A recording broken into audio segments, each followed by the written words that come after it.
ఇక breaking news చూస్తున్నాం. ఏపీలో పార్టీ ఆఫీసుల చుట్టూ రాజకీయం నడుస్తుంది. అధికారాన్ని అడ్డుపెట్టుకుని వైసీపీ రాజ్య ప్రసాదాలను తొలపించేలా పార్టీ భవనాలు నిర్మించారని టీడీపీ ఆరోపిస్తుంది. అనుమతులు లేకుండా అడ్డగోలుగా టీడీపీ భవనాల నిర్మాణాలు చేసినట్లు వైసీపీ అభియోగాలు మోపుతుంది.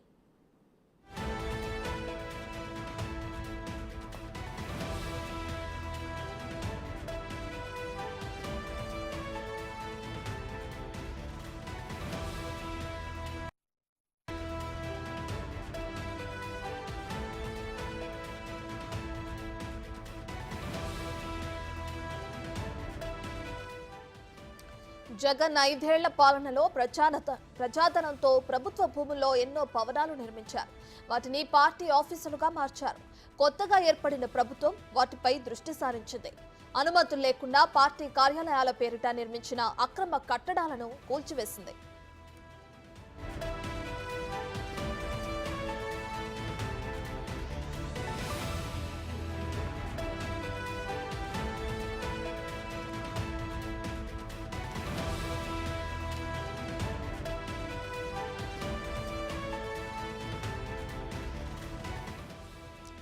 తాడేపల్లిలో నిర్మాణం పూర్తి కావచ్చిన బిల్డింగ్ ను కూల్చేసిన నేపథ్యంలో మిగతా జిల్లాల్లోని వైసీపీ కార్యాలయాలకు నోటీసులు ఇస్తున్నారు.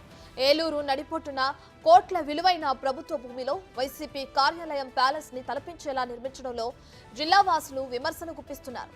అటు కర్నూలులోని వైసీపీ కార్యాలయ నిర్మాణం వివాదాస్పదంగా మారింది.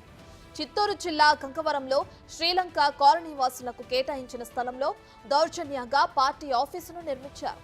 అటు మచిలీపట్నంలో 2 ఎకరాల్లో స్థలం కేటాయించారనే ఆరోపణలు వస్తున్నాయి.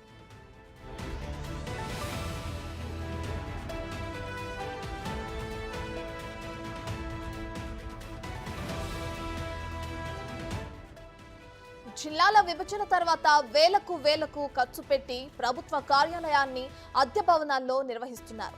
ఈ క్రమంలో వైసీపీ కార్యాలయాలు మాత్రం ప్రభుత్వ భూముల్లోనే దర్జాగా కట్టుకోవడంపై ప్రజలు తీవ్రంగా మండిపడుతున్నారు.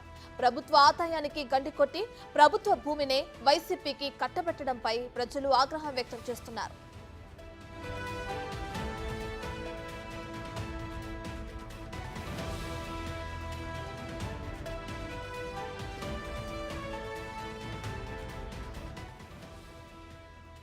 అధికారాన్ని అడ్డుపెట్టుకుని వైసీపీ రాజు ప్రసాదాలను తలపించేలా పార్టీ భవనాలను నిర్మించారని అటు టీడీపీ నేతలు ఆరోపిస్తున్నారు. దానికి సంబంధించి ఇప్పటికే మనం వైజాగ్ లో ఋషికొండ పైన ఏ విధంగా అయితే భవనాలను నిర్మించారో కూడా ఇంతకు ముందే చూసాం. అయితే దీనికి అనుమతులు లేకుండానే అడ్డగోలుగా నిర్మించారు భవనాలని, పార్టీ కార్యాలయాలని వైసీపీ నేతలు అని చెప్పి కూడా టీడీపీ ఆరోపిస్తుంది. అటు టీడీపీ కూడా సేమ్ అట్లాగే అనుమతులు లేకుండా భవనాలు నిర్మాణాలు చేపట్టినట్లు కూడా వైసీపీ కూడా అభియోగాలు మోపుతుంది. రైట్, ఇక ఏదేమైనప్పటికీ అటు టీడీపీ నేతలైతే జగన్ 5 ఏళ్ల పాలనలో ప్రజాధనంతో ప్రభుత్వ భూముల్లో ఎన్నో భవనాలు నిర్మించారని, వాటిని పార్టీ ఆఫీసులుగా కూడా మార్చుకుని ఉపయోగిస్తున్నారని కూడా టీడీపీ నేతలు ఆరోపిస్తున్నారు. దానికి సంబంధించి ప్రూఫ్స్ కూడా చూపిస్తున్నారు.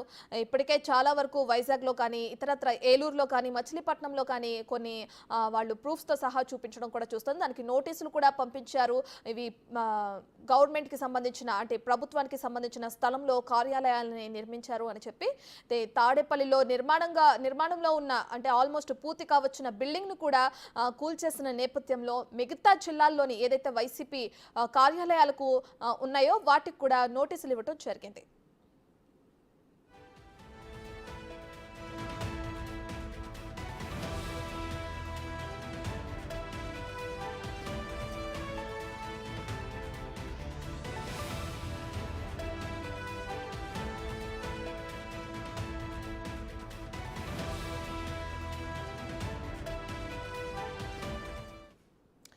ఇదే అంశానికి సంబంధించి మరింత సమాచారాన్ని మా ప్రతినిధి రాజు వైజాగ్ నుండి లైవ్ లో అందిస్తారు.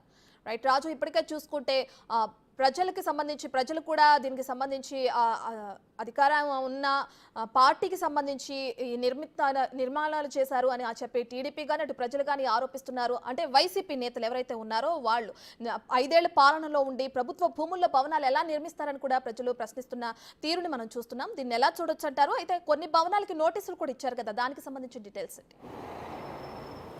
అంటే ఒకటి కాదు, 2 కాదు, దాదాపుగా 26 జిల్లాల్లో కలిపి 42 ఎకరాలకు పైనే ప్రభుత్వ భూముల్ని వైసీపీ కార్యాలయాల నిర్మాణం కోసం 26 జిల్లాల్లో ఉన్నటువంటి వైసీపీ కార్యాలయాల కోసం భూమిని సేకరించడం, దాన్ని కేవలం ఎకరాకి 1000 రూపాయలు మాత్రమే సంవత్సరానికి, అది కూడా నెలకు కాదు సంవత్సరానికి ఎకరాకు 1000 రూపాయలు మాత్రమే అద్దె చెల్లించేలాగా మొత్తం ప్రభుత్వం దగ్గర నుంచి భూములు తీసుకున్నటువంటి పరిస్థితి కనిపిస్తుంది. అలా 42 ఎకరాలకు పైన తీసుకున్నారు. వాటిని అంటే మార్కెట్ వాల్యూలో చూస్తే దాదాపుగా 670 కోట్లకు పైనే వాల్యూ ఉంటుంది. అంటే ఇంత విలువైన భూముల్ని గత 5 సంవత్సరాల కాలంలో వైసీపీ అధికారంలో ఉన్నటువంటి సమయంలో ప్రభుత్వ భూములకు సంబంధించి భూములు తీసుకుని వైసీపీ కార్యాలయాల నిర్మాణం అయితే చేపట్టడం అయితే జరిగింది. అయితే ఈ నిర్మాణాలన్నీ కూడా వేటికి పర్మిషన్ లేవు, ఎట్లాంటి అనుమతులు తీసుకోకుండా నిర్మాణాలు చేపడుతున్నారని కొత్తగా వచ్చినటువంటి ఎన్డీఏ ప్రభుత్వం ప్రస్తుతం అయితే అధికారులకు ఆదేశాలు జారీ చేసినటువంటి నేపథ్యంలో ప్రస్తుతం అయితే అన్ని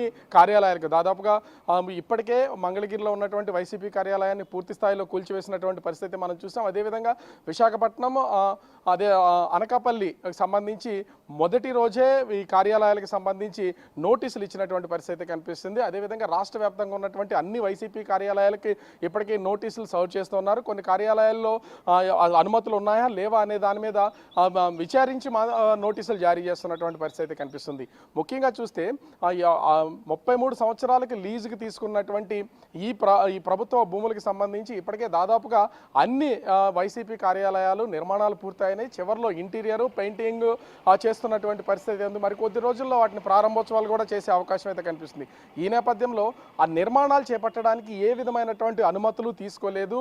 అటు మున్సిపాలిటీల దగ్గర కానీ కార్పొరేషన్ల దగ్గర కానీ ఎట్లాంటి అనుమతులు తీసుకోకుండా నిర్మాణాలు చేపడుతున్నారంటూ ప్రభుత్వ అధికారులు ఇప్పుడైతే నోటీసులు జారీ చేస్తున్నటువంటి పరిస్థితి ఉంది. 3 రోజుల క్రితం విశాఖ వైసీపీ కార్యాలయానికి అంటించినటువంటి నోటీసులను కూడా గోడ కంటించి అధికారులు అయితే వెళ్ళిపోయినటువంటి పరిస్థితి కనిపిస్తుంది. దాన్ని మాజీ మంత్రి అమర్నాథ్ ఆ నోటీసును గోడ నుంచి అంటే చింపి వేయకుండా చాలా జాగ్రత్తగా తీశారు. దాన్ని చింపేసి పక్కన పడేశారు అనుకోవాలా, లేదా ఆ నోటీసుని తీసుకుని వెళ్ళారు అనుకోవాలా, మొత్తానికి ఆ నోటీసును అయితే తీసుకున్నటువంటి పరిస్థితి కనిపిస్తుంది. అలా అన్ని జిల్లాలకు సంబంధించినటువంటి వైసీపీ కార్యాలయాలకు ప్రస్తుతం అయితే నోటీసులు ఇస్తున్నటువంటి పరిస్థితి కనిపిస్తుంది.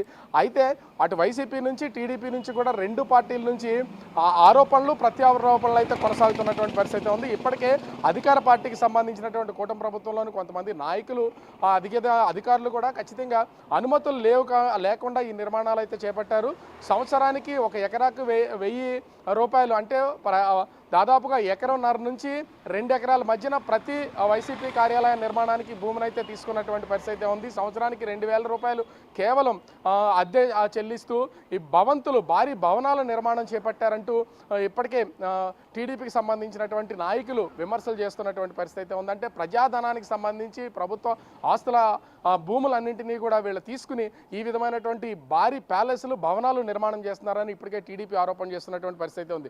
మరోపక్క వైసీపీ నుంచి కూడా ఆరోపణలకి ఎదురుదాడి అయితే మొదలైనటువంటి పరిస్థితి ఉంది. 2014 నుంచి 19 వరకు టీడీపీ అధికారంలో ఉన్నప్పుడు కూడా కేవలం సంవత్సరానికి 1000 రూపాయల అద్దె ప్రాతిపదికన 99 సంవత్సరాలకి లీజుకి తీసుకుని ఆ ప్రభుత్వ భూముల్లో టీడీపీ కార్యాలయాలు అయితే నిర్మాణం చేపట్టారని అటు వైసీపీ కూడా దాడి చేస్తున్నటువంటి పరిస్థితి ఉంది. అంటే టీడీపీ వైసీపీల మధ్యన జరుగుతున్నటువంటి ఈ దాడి రాష్ట్ర వ్యాప్తంగా కొనసాగుతున్నటువంటి పరిస్థితి కనిపిస్తుంది. ఇది ఎక్కడ చూసినా కూడా అటు వైసీపీ తీసుకున్నా లేదా టీడీపీ తీసుకున్నా కూడా కేవలం అది ప్రజలకు సంబంధించినటువంటి ఆస్తులు, ప్రభుత్వ భూమి అంటే ప్రజలకు సంబంధించినటువంటి భూమి.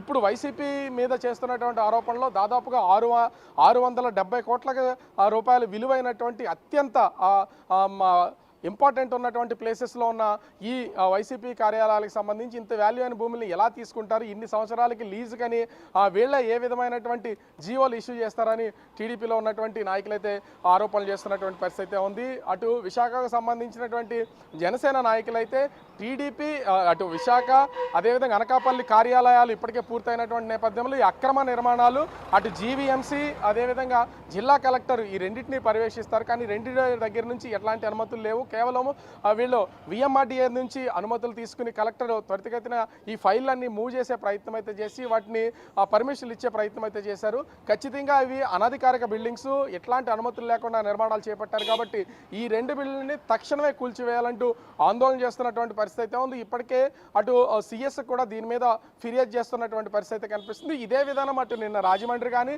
కాకినాడ అదేవిధంగా అటు శ్రీకాకుళం విజయనగరం అన్ని ఏరియాలకు ఏలూరు అన్ని ఏరియాలకు కార్యాలయాలకు సంబంధించినటువంటి వైసీపీ కార్యాలయాలకు సంబంధించినటువంటి వాళ్ళకి ఇప్పటికే నోటీసులు ఇష్యూ చేసినటువంటి పరిస్థితి అయితే ఉంది. మనకు అందుతున్న సమాచారం ప్రకారం ఇప్పటికే దాదాపుగా 26 జిల్లాల వైసీపీ కార్యాలయాలకు సంబంధించి ఇప్పటికే 20 కార్యాలయాలకు నోటీసులు ఇచ్చినట్లుగా తెలుస్తుంది. మిగిలినటువంటి వాటిని పరిశీలన చేసిన తర్వాత వీటికి అనుమతులు ఉన్నాయా లేవా నిర్మాణాలకు సంబంధించి అని పూర్తి స్థాయి పరిశీలన చేసిన తర్వాత నోటీసులు ఇష్యూ చేస్తారు. అయితే ఇక్కడ ఇప్పటికే మంగళగిరిలో ఉన్నటువంటి వైసీపీ కార్యాలయాన్ని కూల్చేసినటువంటి నేపథ్యంలో ఇప్పుడు ఈ 26 జిల్లాల్లో అక్రమంగా ఏ విధమైనటువంటి అనుమతులు లేకుండా నిర్మాణాలు చేపడుతున్నటువంటి ఈ వైసీపీ కార్యాలయాలను కేవలం నోటీసులు ఇచ్చి వీటికి సంజాయిషి ఇచ్చేలాగా అటు వైసీపీ కార్యాలయం నుంచి వైసీపీ పెద్దల నుంచి ఏ విధమైనటువంటి రిప్లై వస్తుందని వేచి చూస్తారా, లేదా మంగళగిరి కార్యాలయాన్ని కూల్చివేసినట్టుగా ఈ 26 జిల్లాల్లో నిర్మాణంలో ఉన్న నిర్మాణం పూర్తయినటువంటి కార్యాలయాలని కూల్చివేస్తారనేది మాత్రం వేచి చూడాల్సినటువంటి పరిస్థితి అయితే ఉంది రత్న.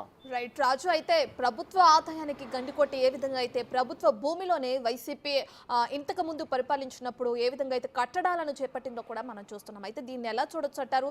ఒక పక్కన ప్రజలు కూడా ఆగ్రహం వ్యక్తం చేస్తున్నారు. సో ఓవరాల్ గా దీన్ని బట్టి చూస్తే వైసీపీ 5 ఏళ్లలో ఏ విధంగా అరాచకాలకి పాల్పడిందో ఒక్కటొక్కటిగా బయటపడుతున్నాయి. ఇక్కడ నుంచి స్టార్ట్ అయింది అనుకోవచ్చు అంటారా? అంటే ఖచ్చితంగా కూటమి ప్రభుత్వం అయితే గత 5 సంవత్సరాల్లో వైసీపీ అధికారంలో ఉండి వైసీపీ నాయకులు కానీ వైసీపీ ప్రభుత్వం కానీ అదేవిధంగా వైసీపీ అంటే అనునాయులుగా వ్యవహరించినటువంటి అధికారులు కానీ ఎంత భూములు అదేవిధంగా గనులు ఇతరాలకు సంబంధించినటువంటి ప్రజాధనాన్ని ఎలా దుర్వినియోగం చేశారో వాటన్నింటినీ కూడా వెనక్కి లాగుతాం, వాటన్నింటినీ విచారణ చేస్తాం, వాటన్నింటినీ బయట పెడతామని కూటమి ప్రభుత్వం ఇప్పటికే ప్రకటించినటువంటి పరిస్థితి అయితే ఉంది. ముందుగా ఇప్పటికే రిషికొండ ప్యాలెస్ మీద ఒక రాద్ధాంతం అయితే చూసాం. దాదాపుగా 500 కోట్ల రూపాయలతో నిర్మాణం చేపట్టి అది ఇప్పుడు దేనికి ఉపయోగిస్తారనేది అర్థం కానటువంటి పరిస్థితిలో ఆ నిర్మాణం అయితే ఉంది. కానీ అది ప్రభుత్వ భూమి, ప్రభుత్వానికి సంబంధించినటువంటి ఆస్తులు, ప్రజల ధనం దాదాపు 500 కోట్ల రూపాయలు ఇప్పటికే అవి వ్యర్థమైన అనేది ఒకటి తెలుస్తున్నటువంటి పరిస్థితి అయితే ఉంది. ఈ కోణంలోనే చూస్తే 26 జిల్లాల్లోనూ దాదాపుగా మొత్తం ప్రభుత్వానికి సంబంధించి ఒక్కొక్క జిల్లాలో 2 ఎకరాలు, ఒక్కొక్క జిల్లాలో ఎకరం 50 సెంట్లు, ఒక్కొక్క జిల్లాలో ఎకరం 75 సెంట్లు, ఇలా మొత్తం 26 జిల్లాల్లో కూడా భూములు సేకరించినటువంటి పరిస్థితి ఉంది. ఇదంతా ప్రభుత్వానికి సంబంధించిందైనా కూడా ప్రజల ఆస్తి అంటే దాదాపుగా 670 కోట్ల రూపాయలు విలువైనటువంటి ఆస్తుల్ని ఒక పార్టీకి సంబంధించినటువంటి ప్రతినిధులు, ఒక పార్టీకి సంబంధించినటువంటి వ్యక్తి దీన్ని హస్తగతం చేసుకునే ప్రయత్నం అయితే చేస్తున్నారని అనేది ఇక్కడ కనిపిస్తోంది. దాదాపుగా 33 సంవత్సరాల లీజు అంటే దాదాపు ఎన్ని జనరేషన్లో దాటుకుంటూ వెళ్తాయో దీన్ని బట్టి అర్థం చేసుకోవచ్చు. అంటే ప్రజా ధనానికి గండి కొడుతున్నారు, ప్రజా ధనాన్ని దుర్వినియోగం చేయడంతో పాటుగా సొంతం చేసుకునే ప్రయత్నం చేస్తున్నారనే ఆరోపణలు వినిపిస్తున్నాయి. ప్రజల నుంచి కూడా తీవ్ర ఆగ్రహ ఆవేశాలు అయితే వ్యక్తం అవుతున్నటువంటి పరిస్థితి ఉంది. ఇప్పటికే అటు టీడీపీ, జనసేన, బీజేపీ నాయకులు దీని మీద మండిపడుతున్నటువంటి పరిస్థితి కనిపిస్తుంది Ratna. Right, thank you Raju, thank you for the update.